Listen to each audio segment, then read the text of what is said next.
Notre pays traverse une crise sans précédent. Pour en sortir définitivement, le président de la transition, le colonel Assimi Goïta et le premier ministre Tshogel Kokala Maïga se sont engagés dans un mouvement de refondation nationale soutenu par des mesures concrètes dont la restauration de nos valeurs culturelles, pierre angulaire de ce vaste chantier institutionnel. C'est ainsi qu'un document référentiel dénommé Charte d'éthique et des valeurs du Mali a été adopté en Conseil des ministres. Après 2 ateliers nationaux, le comité scientifique pluridisciplinaire mis en place a poursuivi la réflexion et l'analyse. Ce document a été soumis à un comité de pilotage au cours d'un atelier qui eut lieu lundi dernier au Centre international de conférences de Bamako, CICB.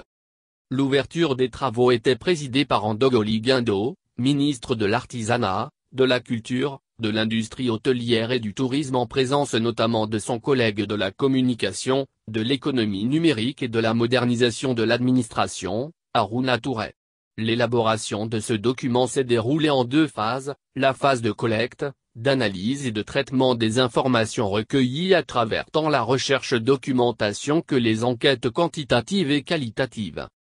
Le projet de document de charte d'éthique et des valeurs prend en compte les normes, modèles et systèmes devant régir la vie de la société malienne, la codification des normes, modèles et systèmes devant régir la vie de la société malienne, la reconnaissance de l'autorité parentale, de la société et des institutions spécialisées dans la formation et de l'éducation du citoyen, la reconnaissance de nos valeurs endogènes en tant que moyens et principes de l'instruction civique et de la construction nationale.